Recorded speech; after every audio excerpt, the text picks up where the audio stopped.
it's supposed to feel.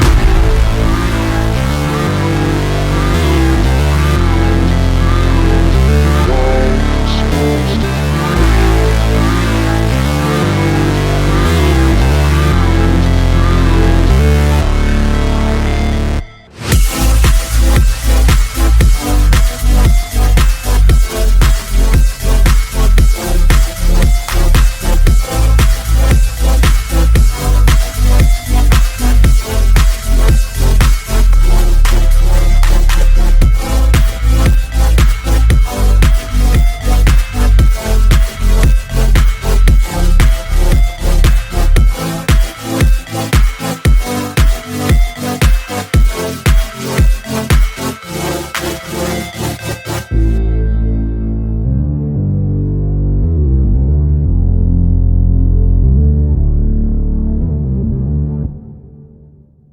What's good, everybody, and welcome back to the channel for another episode of our Madden 23 Brooklyn Bulls expansion draft-only franchise, where we are officially at the Stats, Awards, and Highlights episode for Season 2.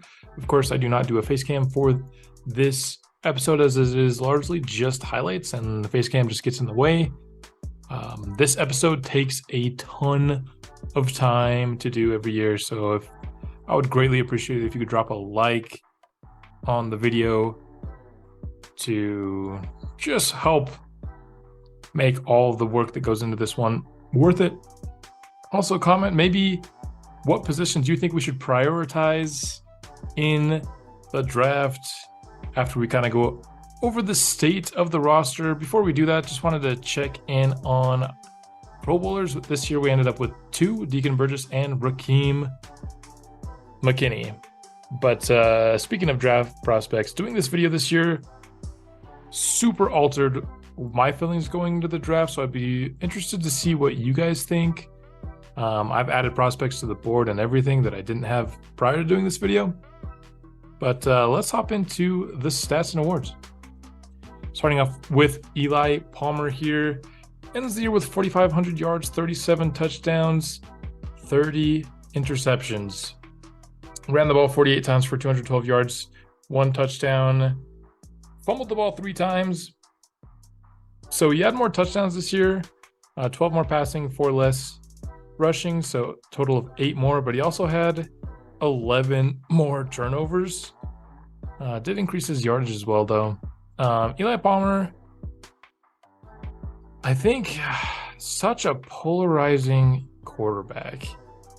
He had some games where honestly he was pretty good this year, whereas in year 1 I felt like he really didn't have any games where he was all that good. But he also had games where I think he looked worse than year 1. Like, we saw some of the worst throws I have ever seen in Madden from Eli Palmer this year. Of course, this is a highlights reel, so we're not going to see a bunch of the missed throws, but he was missing guys left and right. I felt like I wanted to come into this season with an open mind, you know. I decided to go defense heavy in the draft last year, give Eli Palmer, who, you know, has the physical tools to be a good quarterback, give him a chance to come out and prove it. And honestly, he started the year and he was making me doubt that we would draft quarterback. That first game against the Washington Commanders, he was really, really good. In the Chargers game, he had a couple of lapses, but he was still really good. But then just as the season went on, it became more and more apparent that he was not our guy. I think, was it the Texans game or the Ravens game? Just one of those games. He just broke me, man. I just couldn't stand it with this guy anymore. I am almost 100% certain we will be drafting quarterback in this upcoming class, but that being said, I'm not 100% sure it's going to be an upgrade. Like, Eli Palmer is now up to a 75 overall. His accuracies are like, if I drafted a quarterback that was like Eli Palmer, I honestly would probably think he was pretty good. So despite the fact that we are likely moving on from Eli Palmer, I don't know if we can, expect like an instant jump in quality at the quarterback position. As much as I like this quarterback class, there's no like Brandon Nash to compare to our San Antonio Express, where no obvious generational level talent that's going to come in and alter a franchise immediately. I also don't think the Brooklyn Bulls are quite as set up to make the jump that the Express did when they drafted Brandon Nash. So whoever we end up drafting, there's a couple guys that I like. We can't like be unfair and just compare their early, career success to a guy like Brandon Nash. Rashad Grimes ended the year with over 1,200 yards on 264 attempts, 4.7 per carry, up 0.4 from his last year. Did have less touchdowns, broke 4 more tackles, had a fumble in terms of his receptions, 5 less catches, 25 less yards. Did catch a couple more touchdown balls this year. Rashad Grimes is somebody who I have a hard time analyzing whether or not he is, exceeding, meeting, or disappointing in terms of expectations. This is going to sound harsh, but I'm just telling it how I see it. I honestly, like this highlight reel of Rashad Grimes, I almost feel like is more of a highlight reel of the offensive line because I feel like he just gets what's blocked. We're going to look at a lot of really good runs here, but how many times does he actually break a tackle? He falls forward a lot. He falls forward through tackles, but does he really shake past a man with a good truck or stiff arm, juke, spin, whatever it may be? Does he really gain yards more than are blocked right there? That was a sick block by Taylor Ramirez, thinking of, an offensive line highlight reel. But I just don't know. Like, I feel like his lack of athleticism maybe hurts him in this area in terms of being like the guy that can make guys miss. But like, other than literally his speed, every other rating makes you think that this should be a running back that can break off tackles and get yards beyond what are blocked. But that just hasn't been the case. Even like the far less talented running mate that he has in Russell Lovelock has been more of an explosive back, and literally the only advantage he has over him is speed. Like everything else, Grimes is better than Lovelock. It's just like, I mean, it's impossible to compare him to Kevon Simmons, right? That's just an unfair comparison. But like, when I was going through and, chopping up all the games, finding all the highlights for these players, I didn't have like this run that I was like, oh man, I can't wait till I get to this Rashad Grimes run. Whereas, I still remember, the Kevon Simmons stiff arm on Derwin James where he planted him on the ground, or the run against the Dolphins where he spun inside, still got to the edge and dove into the end zone, took the contact, got the touchdown. I even remember a couple of really big Russell Lovelock runs that we're going to get to later in this highlight reel of, we started the second half against the Ravens with a really big touchdown and things like that. There was just not a memorable Rashad Grimes run. I mean, this Bengals game that we're taking a look at right now, that was a memorable game, right? Because we gave him 42 carries because it was basically, we were ending the season with an experiment to see how much XP you could get from the trench boost. But just a player that I think I ended up a little bit cooler on after making this than I have basically viewed him throughout the first 2 seasons. I kind of thought of him like, yeah, he could be your lead back in a 2-back system. I'm almost thinking maybe it should be something similar to what we have in our Saints franchise now, where our power back is Jamal Williams, and he certainly plays, but he's more of the second back, right? Whereas our receiving back is our lead back in the 2-back system. Maybe that's Rashad Grimes' fate, or maybe I'm just overrating big playability in a running back because, like I said earlier, he does fall forward pretty often. He falls through tackles, gets good yardage. I'd like to see him at least break the 50 broken tackle barrier on, if he's getting like 250 carries again, break a tackle every 5th carry. I feel like isn't a terrible ask. Again, an unfair comparison, but on like 300 and something carries, Kevon Simmons broke 100 tackles. So I feel like it's a decent ask to try to get him to 50. Russell Lovelock, mentioned him a little bit before. Wanted to get him a little bit more involved this year after a pretty strong rookie year for him. 104 attempts for 531 yards. He did break 5 yards per carry. Didn't break a lot of tackles though, and was less involved as a receiver. We didn't really involve our running backs much in the receiving game at all this year. Kind of mentioned it before, but Russell Lovelock ended up kind of being our home run hero at running back. But similar to like with Rashad Grimes, I feel like those plays were blocked up well for him. I don't think he like made some guy miss to get the home run play, right? He just happens to being our third down back. He's our back in a lot of the more spread out formations, which kind of maybe give him the advantage towards breaking those long runs. Because yes, he does have more speed than Rashad Grimes, but he still doesn't have game-breaking speed or anything like that. I don't think he's done anything that like couldn't be done by like the replacement level back. It's a term that I used for a lot of our players in the last Stats and Awards episode for the season 1. I'm gonna use it here again with Russell Lovelock. Like, you're seeing a lot of big time runs, but how many broken tackles on these runs?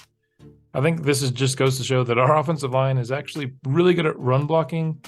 Maybe you can still use some help in the pass blocking department, but and also our receivers, like Deacon Burgess is throwing some nasty blocks on a lot of these downfield runs. Like, look at him here as the lead blocker. What a block from Deacon Burgess. As if he's not an incredible enough wide receiver.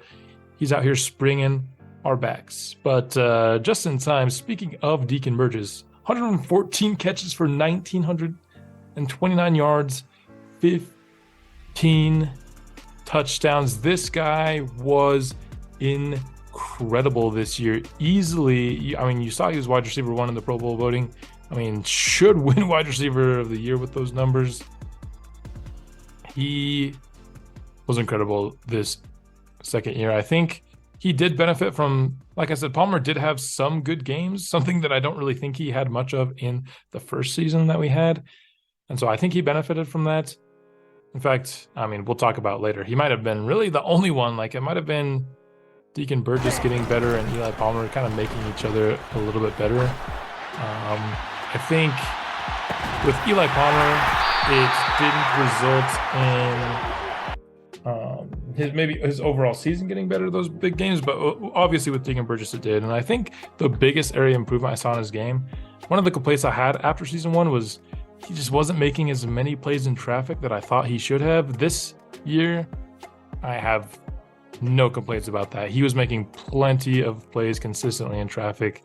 And this is a guy who won every single route that we tried to give him.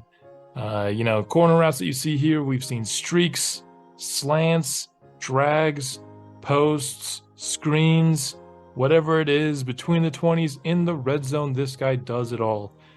I think later in the season, when I was kind of consciously trying to increase the amount of touchdowns he had, I realized that we have been underutilizing him in the red zone. I mean, we'll talk about later where we stood in the league in the red zone, but I don't think you need to see the stats to know that we weren't all that great this year in the red zone. That was a great throw by Palmer. Maybe we should have put that in the Palmer highlights there. But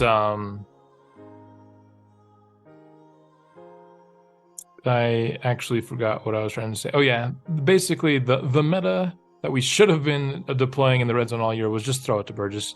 He is so incredibly dynamic. I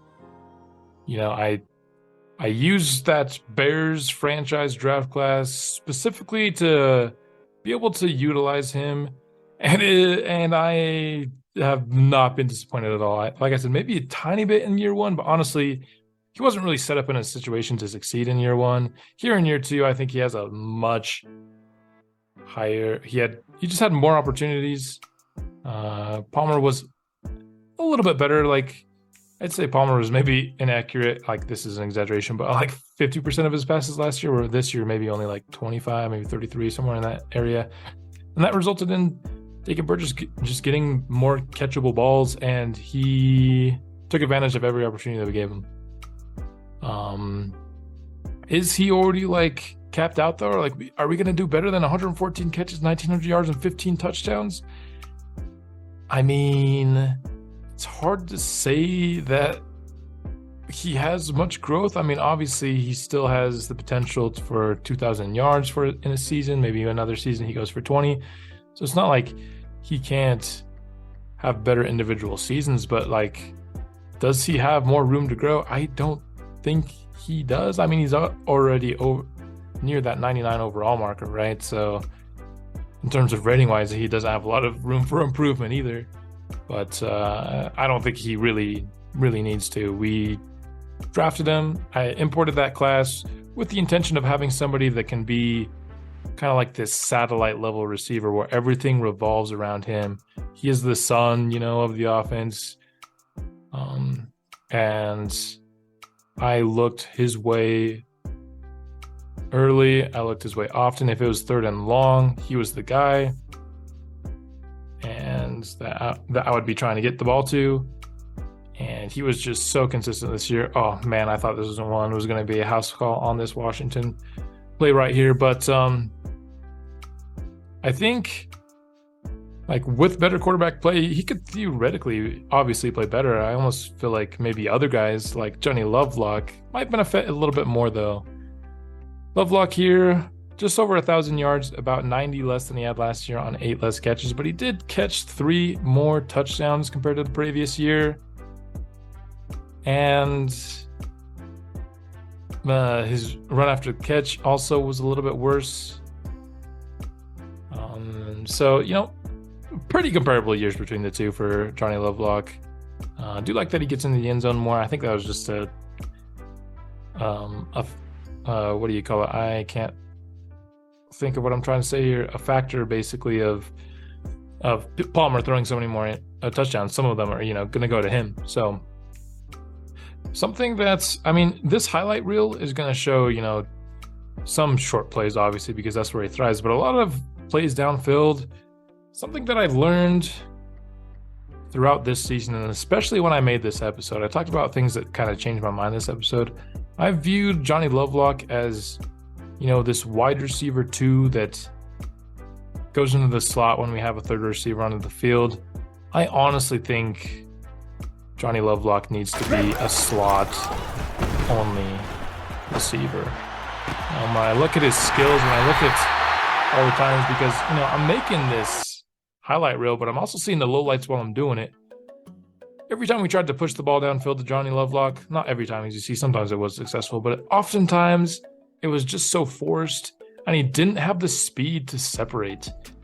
And we knew that when we drafted him, so it's not any fault of his own, but I spent the first couple of years maybe trying to see if he can become some kind of downfield guy, and not really. Sometimes he wins intermediate, almost never deep. This is probably the furthest downfield we ever targeted Lovelock here on this Commanders play. And so I think we've just been asking Johnny Lovelock to play a role that he's not really meant to play. I think if he was the 3rd best weapon in an offense, right now he's number 2. I think he should be in his perfect situation would be a 3rd best weapon on a team who exists only in the short yardage situations.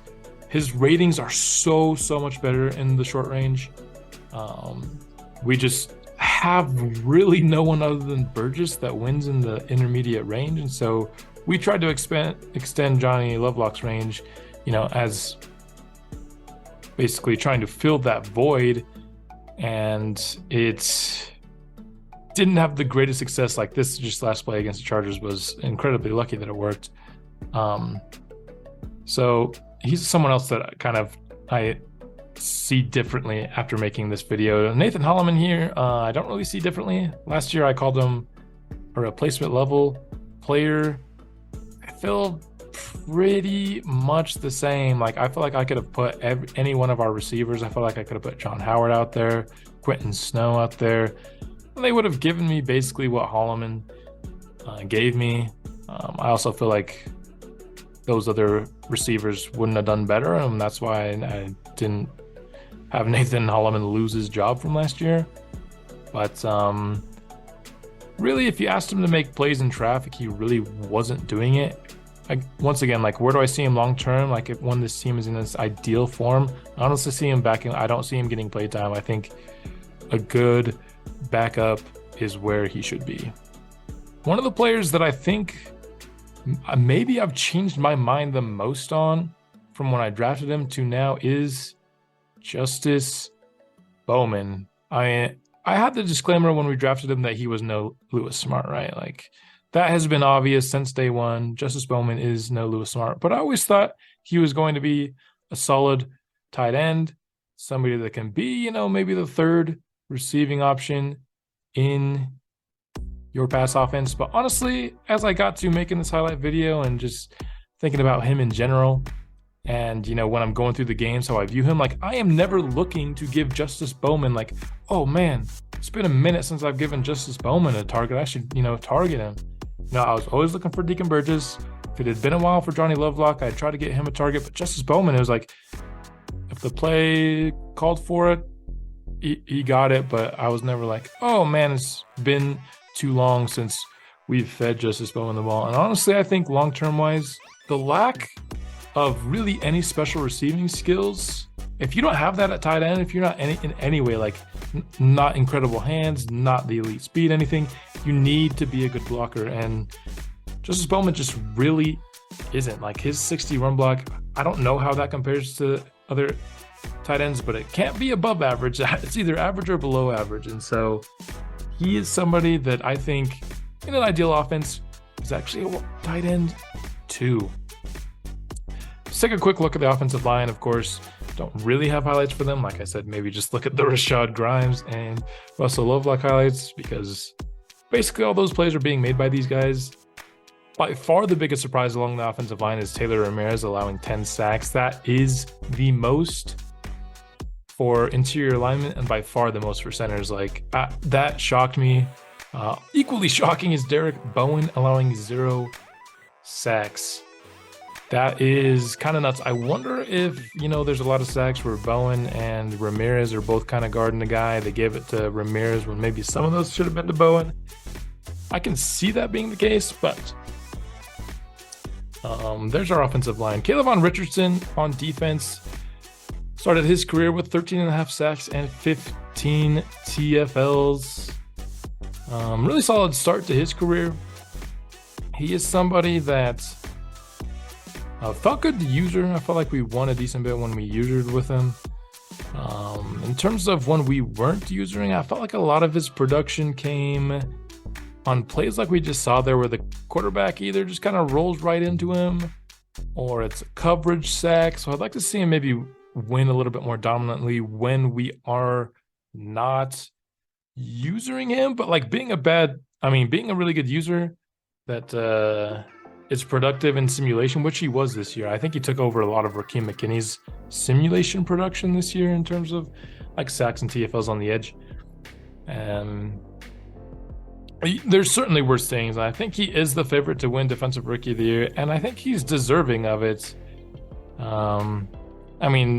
Maybe I haven't spoken his biggest praise, but it is his rookie season, right? And I think, you look at Raheem McKinney last year, very comparable season, maybe not quite as good of a run stuffer, which makes some sense, as Raheem McKinney does spend some of his time inside.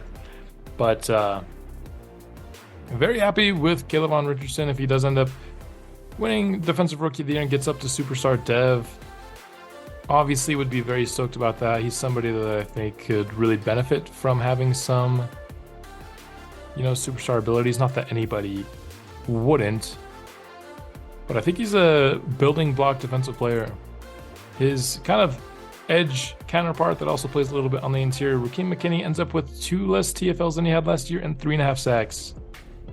That being said, I feel like a lot of his the production that he had less than last year came in the simulated games. I feel like in the games that we played, he was still kind of the same guy that we got used to last year. He makes plays. He's got a pretty good swim move. I think, honestly, he makes plays both on the interior and on the edge. In terms of just like how I see them right now, I think Kayvon Richardson is rated higher than Raheem McKinney, but I do think Raheem McKinney is a little bit better, evidenced by the fact that he was a Pro Bowler and Kayvon Richardson was not this year. Just see some big TFLs like that with Lamar Jackson. That wasn't his only of the year where like it's a TFL for a loss of 5-6 yards. Has a really nice combination of strength and speed. Some of the other stuff is developing, but it's developing nicely, and he's one of the guys that I could see like year 3 or 4 once the block shedding, that finesse moves up there, just having an absolute monster year and getting a defensive player of the year conversations. But for now, him being kind of part of a really promising looking edge duo is perfectly fine by me. Jermaine Bryant stepped it up this year, particularly towards the end, ended up with 7 TFLs and 6.5 sacks. Much more productive at getting to the quarterback than he was in year 1. And he was a player that was really interesting to make the highlight reel on, as we got to episode 6 out of 8 this year of the gameplay episodes before I got his first highlight. But all these highlights that you're seeing, I mean, there's not a ton, there's just a few here, but all of them were in episodes 6, 7, and 8. Came on late at the end of the year, And, do I view him as a long-term starter after a year like this? Not really, but somebody that could be, a long-term injury insurance backup interior defensive lineman, play all 3 spots there. I like him. Benjamin Gore, the opposite here. His sack production went down and kind of did the opposite of Jermaine Bryant. And these two players, they really kind of split time at that other interior defensive line spot. Just depending on the formation, we had Gore in some and Bryant in another. I saw them going into the year really similar players, so I wanted to give them both time. And I just think Jermaine Bryant maybe separated himself a little bit this year. Cole Byers, our nose tackle prospect, very disappointing stat-wise, not getting a single sack, only 4 TFLs. He's kind of guy who his value is kind of just eating up space, not getting moved in the run game. And he also missed time this year. Would love to see him get in the sack column. He did get, a couple quarterback pressures, but his pass rushing was severely underdeveloped. He came in as basically a run stopper only. Dennis James, our surprise hidden dev, edge player, also isn't really a full-time player. He only plays in our base 3-4 package. So, considering that, I feel like he was decently productive. He also missed time this year. He's a very flawed play, he's not like a perfect prospect by any means. I don't know if he's a long-term starter. He has good power moves. His block shed and finesse are both terrible. His strength is at 69, which is obviously nice, but also can pose some problems for his long-term playing future. At the very least, I see him as a long-term backup. Kurt Banks had a lot of solo tackles this year, and maybe didn't have as much in the way of sacks and interceptions and kind of the playmaking skills that you do like to see. I think this, ironically enough, could be a season in which he is more likely to get superstar dev, just because his solo tackles went up so much, and total tackles up to 186. I'll show you later, but that by far led the league this year. Kurt Banks, I just think, got so much better against the run. Maybe didn't make as many plays in the past. Like I said, doesn't have the interceptions this year, doesn't have the sacks, but became a much more consistent of a run stopper. And after year 1, that was kind of what I was worried about. I was like, I need to get a run stopping linebacker next to this guy, because he just doesn't have the size or the strength to really stop the run. Well, he proved me wrong this year. Very stout against the run, just kind of was able to work through a lot of blocks, which was surprising, make a lot of one-on-one tackles, which is evidenced by the fact that he had all those solo tackles. And so I'm hopeful this season can get him up to superstar dev. We had a lot of issues, deving up middle linebacker with our express. Hopefully we can do it here with Kurt Banks. Kendrick Ingram, really similar to the year he had last year, and really my comments on him haven't changed. I'd say he met my expectation. He is kind of who I thought he was. Kind of basically like the kids mill version of a Michael Franklin, where he just comes, he gets his job done, doesn't really leave you going what the heck are you doing a lot, but also doesn't leave you going wow, Kendrick Ingram, you're such a stud, something like that. I think, again, if we're talking ideal, where is he long-term? I think he's honestly our 3rd off-ball linebacker, somebody that's just kind of there as injury insurance for Kurt Banks, and somebody that we can eventually get next to him. But in terms of, guys that maybe aren't viewed as long-term starters, but are like temporary starters. I think he's up at the upper tier of that, which is why off-ball linebacker still isn't like at the very, very tippy top of my priority list for this offseason. I mean, if there was a really good prospect, I certainly wouldn't hate taking the pick, but there's not, and I'm not going to force it because I do think Kendrick Ingram is solid. Jesse Byers, I will say he improved over last year. I was really disappointed in the safety play last year. I thought they were both just like about as mid as you could get.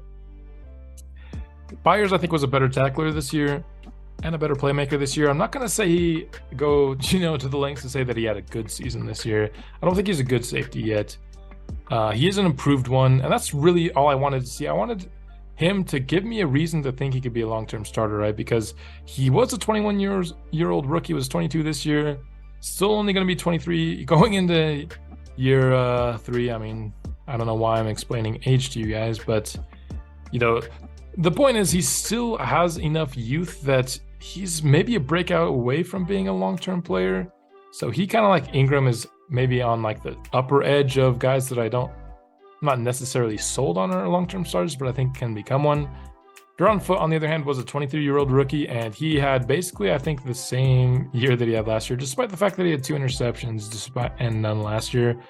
That's like 2 plays. I think everything else was exactly like last year. I barely recognized that Duron Foote was playing defense for us, which I mean can be a good thing. It's not like Duron Foote, what the actual heck are you doing? But I do like some playmaking in my safeties. That's kind of why in my Express franchise, I prefer Delvin Walls over Darius Conner, despite the fact that Darius Conner was higher rated in a lot of areas. Just Delvin Walls made plays.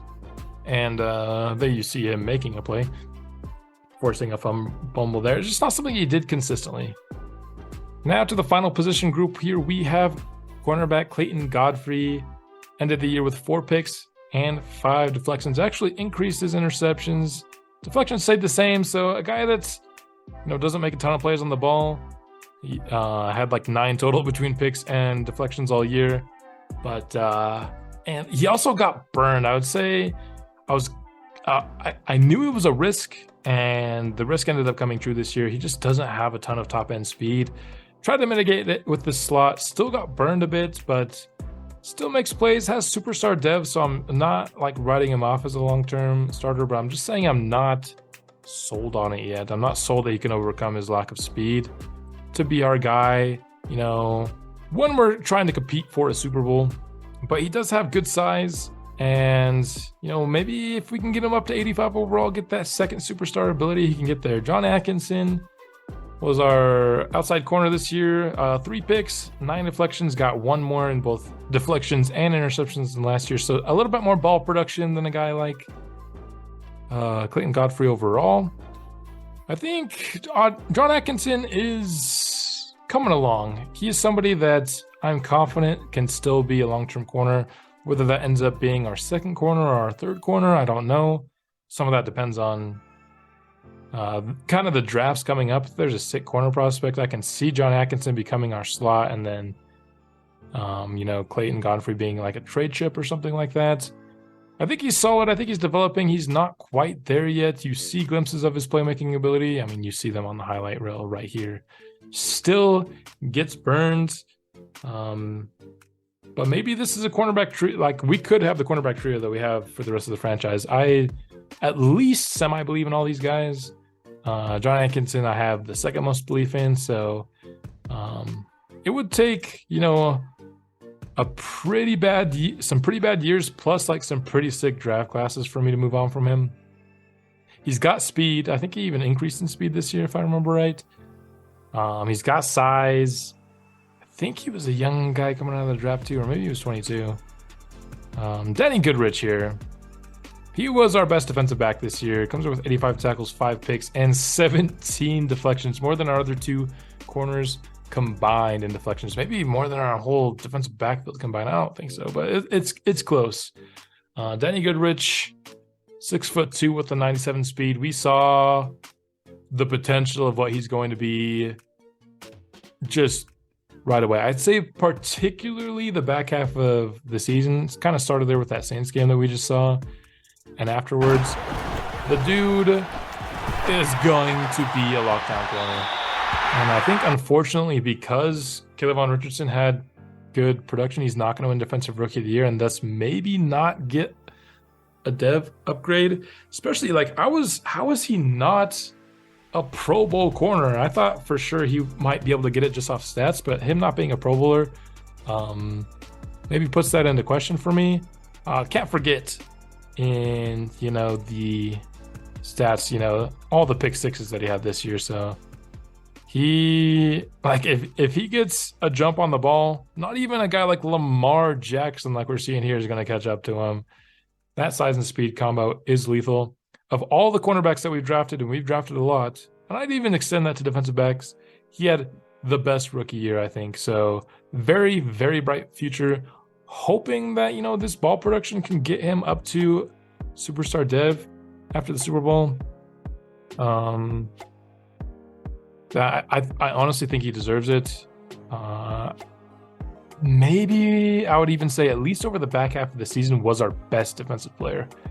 And so I'd love to see him be rewarded for that. But either way, very, very happy, a year later, skipped on quarterback to draft this guy. I'm happy with it. I think this guy already is good and will be incredible for us. Number one, certified lockdown corner. Like I said, I'm fairly confident in John Atkinson. I'm still, decently confident in a guy like Clayton Godfrey. But the one guy I know for sure will be a Brooklyn Bull for the entirety of this franchise in our cornerback room is Clayton Godfrey. Now let's switch over and talk about the league in general as I take a little bit of sip of water here. But Josh Allen led in yards while Larry Palmer tied for the lead in touchdowns with only 9 picks. Very impressive numbers for the young quarterback. Clayton Rhodes is not a rookie. He's a second-year player, but also had 41, had 24 picks though. Eli Palmer, no surprise, led the NFL in interceptions by 6 interceptions. That's pretty wild. And so, thinking about drafting a quarterback, is he going to have trade value coming off a 30-pick season? I don't think he will. I just want to see the leading completion percentage ends up going to Lamar Jackson for, quarterbacks that actually played. Joseph Ryan as well. So a couple rookie quarterbacks balling out. Of course, we faced every single first-round quarterback this year. I want to just go through all of them and maybe rank them. I think Blaine Henderson played the best of all the rookie quarterbacks that we played this year. Ends up with 5,200 yards, 35 touchdowns, 12 picks. Really good year. I'd say the second best was Tom Brackett. I thought it was Tim Brackett. Ends up with maybe not the best year overall, but in the game that he played, I thought he was balling. Joseph Ryan, I would rank at third. He didn't play the whole year. It looks like we had 30 attempts for Nick Rogers, so he didn't not play for very much of it, but he didn't play the whole year. Larry Palmer, I'd rank at 4 out of 5. I just felt like everyone else kind of propelled him on the Eagles, which, a lot of people are saying is what happened with Jalen Hurts this year. I'm not going to comment on that. Edmonds didn't play the whole year, but I thought he was the least impressive of the quarterbacks that we face. And he was the most raw coming in. Like, we knew he had short accuracy, so he has a ways to go, but he is, decently athletically gifted. Najee Harris, don't you love that we gave Najee Harris to the Ravens? Ends up leading the league in rushing this year, also rushing 20 touchdowns. So beautiful. Had the most attempts in the league. Look how far Grimes was down. So definitely a lot of guys getting a lot more carries than him. He also missed, really he just missed one game because one of the 2 weeks he missed was the bye week. But Josh Jacobs, most touchdowns. Rushed 4. We had 3 running backs go over 20. In terms of average for people that actually carried the ball, the leader would be Zeke, who averaged 6. Wow, okay. 69 broken tackles. Nice for King Henry. Like I said, just looking at that list, I think expecting 50 out of Rashad Grimes is reasonable. Deacon Burgess had an insane year, but what about Cooper Kupp? Cooper Kupp needs to be nerfed in Madden. We see this kind of season way too often from Cooper Kupp, and it's honestly just not really fun to see this happen consistently. Yeah, he's like having the best season ever, like every year, it seems like. It's really just a slot receiver problem, if we're being honest. We see it there with like Richie James and Chris Godwin as well. I wish Madden would be a little bit better at diversifying their production, but slot receivers still just dominate simulation in Madden. What are you going to do about it? Like, Kupp had like 300 yards more than anybody else after the catch. And why is Cortland Sutton second? And Allen, what the hell? Derek Brown was by far, like, there was only one other guy who didn't allow a sack, and he played like 1,000 snaps less than Derek Brown. So Derek Brown, excellent season. He was the guy I was looking to replace, but I mean, are you going to replace a season like that? Like, am I not going to value at all his production this year? Like I said, I feel a little bit iffy about him allowing 0 and Ramirez allowing 10, but by far, Kerbanks had the most total tackles. He's even up there with Solo. That gives me hope that he can get superstar this year. Jalen Johnson led the league in interception by far. 4 more than the next guy is kind of nuts. Actually, I don't think that's true. I think maybe there is somebody with more than that. I thought I saw somebody. I can't remember who it was, but maybe they just don't have enough tackles to qualify. Which is weird that it, like, if you don't have enough tackles, you're not on this list. But anyway, DeForest Buckner has the most sacks in the league. Myles Garrett has the most DFLs with Buckner in second. So, yeah, Buckner's a beast. Probably winning Defensive Line of the Year. Danny Goodrich led the league in deflections. Miguel Matias kicked 11 more field goals than the next best guy. So, yeah, maybe settling for field goals a little bit too much. We saw Rodrigo Blankenship go 8 for 8 in a game with it against us. So, didn't have that much for the rest of the year. Longest kick goes to Matias. Evan McPherson was probably the best kicker, though. 18 for 18 is hard to argue with. Rodrigo Blankenship, you could maybe argue over Matias, but Miguel Parra, I remember him. We drafted him as a punter in the Bears. He had the most punts. The Eagles punted the most this year. That's bull. Kovacs, 3rd worst net, but I mean, like, we saw him with a couple of bangers to end the year off, so I'm happy with him. Saw 6 kickoff return touchdowns, 3 punt return touchdowns this year. And that's it really for individual stats. Let's take a look at team stats. Now, see where we ranked amongst the league in a few different categories, of course.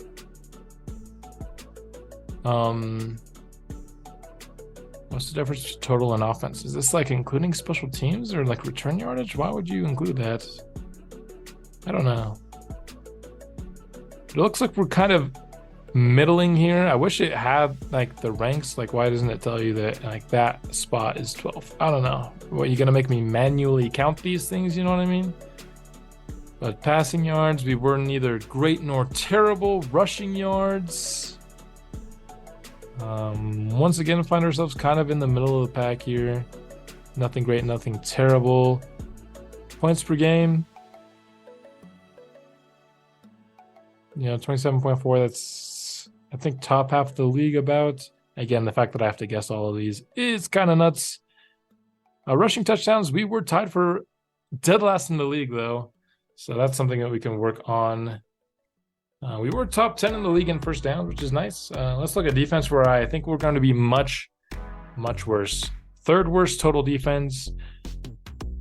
Passing wise, what's that, like 6th worst, something like that. Rushing wise, like 5th worst, something around there. We allowed the 3rd most points in the league. In terms of sacks, we were, looks like middle of the pack, somewhere around there. Fumbles, forced or recovered, I'm going to guess that is. We were tied at the top of the league. Interceptions, we were, middle of the league, maybe slightly above average there.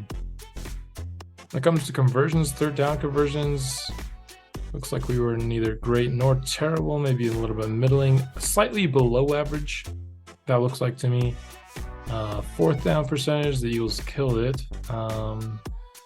Neither great nor terrible there either. Red zone efficiency, yeah, this is where I talked about before.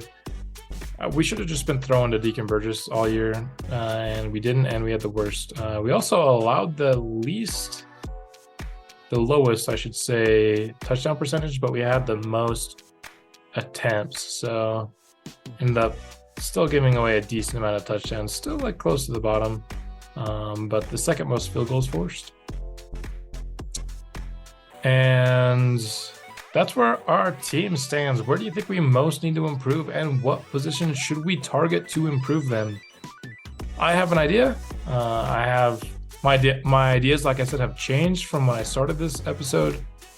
When I started compiling the highlights to now. My philosophy for what I want to do with this next draft has changed. Deacon Burgess, Offensive Player of the Year. You love to see it. Very much so deserving, with over 110 catches, over 1,900 yards, and 15 touchdowns. Richardson makes the ballot for Defensive Player of the Year. Our guy, Blaine Henderson wins Offensive Rookie of the Year. And as expected, it was Richardson who won Defensive Rookie of the Year, with Danny Goodrich, runner up. Didn't have anybody in quarterback, wasn't expecting it. Didn't have anybody in running back, wasn't expecting it. Did expect Burgess to win receiver. He did. Bowen ends up being the 5th best offensive lineman in the AFC. Can't be mad about that. He didn't allow a sack. He was the only one.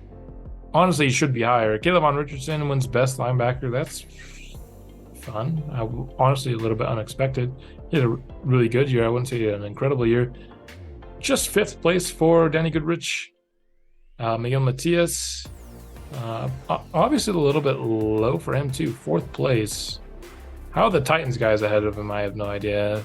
The only guy that makes sense is Evan McPherson. Maybe Rodrigo Blankenship, but I would still say probably not with him.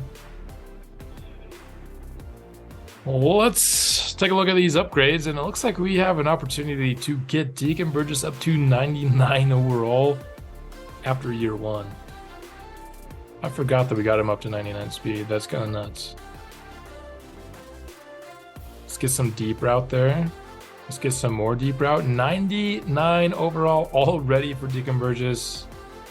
I mean, super deserving of it. Gets up to 95 base deep route running. And in case you didn't know, when somebody hits 99 overall on this channel, where's the gear section? There it is. We give them the gold cleats that Madden hands out to real life players that they give 99 overall to. In their little 99 overall package or whatever, they get the gold cleats. Which one should we have Deacon Burgess rock? I feel like these ones right here look pretty good on our boy Deacon. Gonna start year 3 with the gold cleats. I can't remember, did Kevon Simmons get the gold cleats that early? Maybe, I can't remember. Oh, I mean, you kind of knew it with the awards he was winning, but it looks like we got a superstar for Caleb Richardson. We got him up to 90 power moves, so we're going to try to make him a little bit more well-balanced now with that run stopper upgrade. He's looking quite good. I don't know if those are going to be his long-term superstar traits. I do edit my players' superstar traits, but I don't make like everybody overpowered. I try to give them ones that make sense for their skill set. I want to sim past the Super Bowl so we can see any dev trait regression before we also check for progression, because I don't want to be like, oh, this guy increased, but then he decreases the next week. Because dev trait progression happens in Super Bowl week, but regression happens the week after.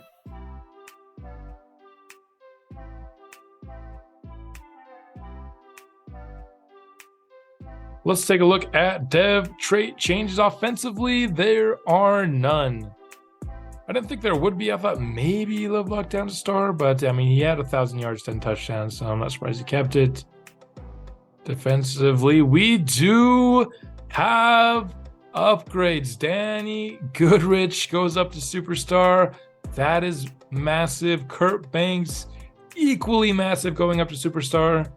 We've honestly put our defense in a position where I feel like everybody is like the right dev trait for how they played and how I view them long term. Like, we've got 4 studs We got guys like Cole Byers that I like, don't love. Atkinson, I like, don't love. Maybe like Gore should be like a normal, and Dennis Allen is, a little bit iffy, but I think our defense is in a spot like where the depth traits match the skill, which you always like to see in a franchise like this. Offseason will be coming out very soon. I think it will be coming out the day after this episode releases. So stay tuned for that episode, and I will see you then.